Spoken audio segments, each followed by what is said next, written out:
nice. Alright, this is going to be a tutorial for Feel Better by Scruffpuppie.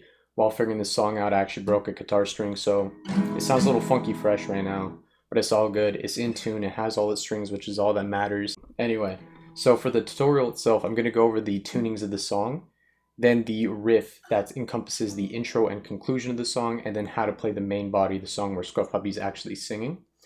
So to start it off, I'm going to give it like a quick 15-20 second demo, which I actually pre-recorded. So I'll just splice this in like right here.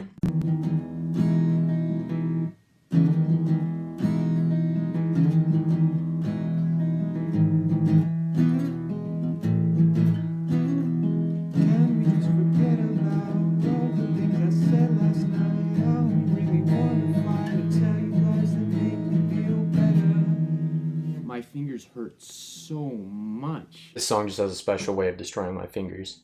Anyway, if it sounded like something you want to learn, the tuning that I'm using and the one that Scruffpuppie was using when she posted the video about a month ago, I believe it was, is C sharp, G sharp, C sharp, F, C, and then C sharp. Now, before I get a bunch of comments saying I'm a crazy man, I know which Stagehook said the tuning was. And when I was learning it though, like I was doing D, A, D, F sharp, C sharp, D, which is the tuning he cited it as. And it just wasn't sounding right. And I'm borderline tone deaf, so I don't know if I was going crazy. Maybe I'm insane. But I did a trick that actually kind of like worked out really well. And it's pretty strong evidence that the tuning I'm using is the correct one, at least for this video. Let's check it out. Alright, so you can see here at the start of Scruffpuppie's video, she has the high E and the B string visible by ear. And I was trying to compare this with the notes on my guitar, and then I had a revelation. You know, I have FL Studio and these are clear notes. I can figure out the notes very easily. So I Windows G, right? And I got a clip of the bit here, and we're going to convert that to MP3. Then we open up FL. All right, and once we're here, we can just boom, take that MP3, drag it in here, and we have our notes very visible now. So what we're going to do, boom, boom, pitch corrector. And then you could see now that we have our two notes. This is the high E and this is the B. It's D sharp and then E. And when you remove the capo, that means that the bass notes are going to be C and then C sharp, which is why I believe that she's using actually this tuning for this specific recording. All jokes aside, both tunings actually work for the song. If you want to use the original tuning, the one that Stagehook cites, you're going to be playing in D major. However, if you want to play the one that Scruffpuppie is using in their video, then you're going to be playing in E major, and this is the one that I'm going to be using.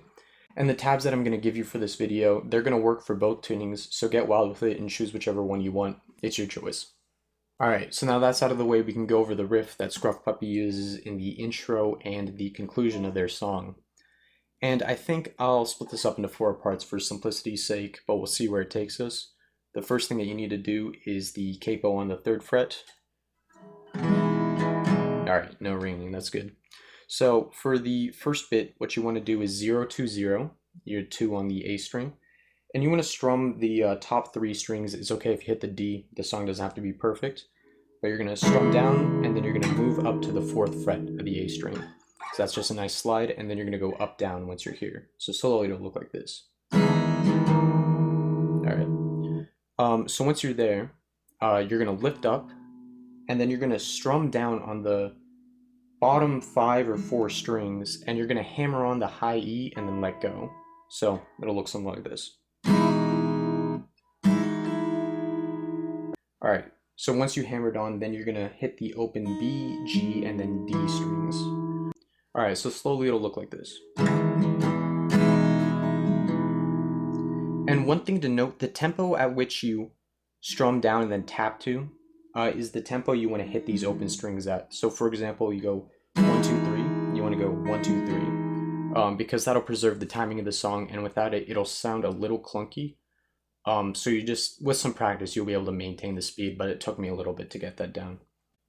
Alright, so that was the first quarter of the riff. For the second quarter, you're actually going to repeat that one more time. So that'll be halfway through the riff of you doing twice this. So you do that twice.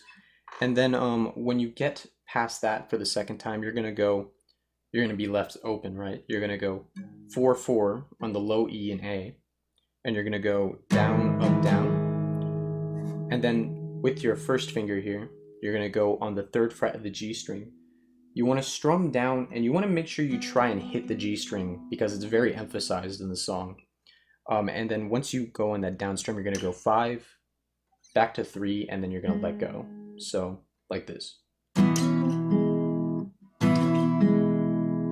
Alright, and then you're going to hit the open D and then A strings.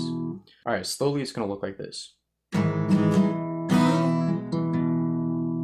And then once you're done with that, you're going to go 5, 5, and then you're going to do the same down, up, down.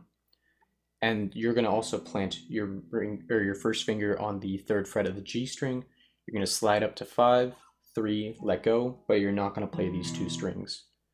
So slowly, it'll look like this: 5, 5.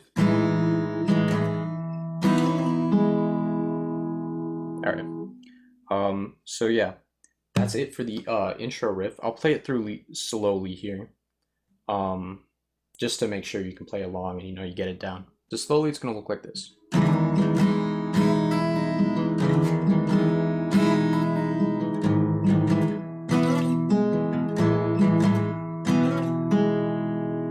Alright, and that's it for the intro and conclusion riff.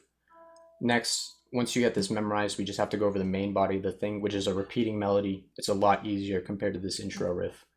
So yeah, make sure you get this down and we'll be on to the next section. Alright, so for the main body of the song where Scruffpuppie is actually singing, she basically has the strum pattern down, down, up, right? So on that first down, she slides the finger up to the 4th fret, and then on that 3rd down, she lifts up and prepares to place it back again for the next strum pattern. So slowly it'll look like this. So down, down, up, down, like that. All right, and you're going to repeat that for 4 strum patterns, and in total you're going to be sliding your finger up 4 times, right? So then once you complete that, you're going to plant your fingers on the 4-4, the low E and A string, and you're going to go through the strum pattern twice. You're going to move up to 5-5, strum pattern twice, and then you're going to go back to repeating. So that's the way Scruffpuppie does it. For some reason, my mind, it can't fathom the 5 strum pattern. I always revert to 4th. So just in case you're having trouble with the strum pattern as well, basically I go with 4 strums in total. On that first downstroke, I'm going to go up to the 4, up, down, up, and then I reset down. So slowly it'll sound like this.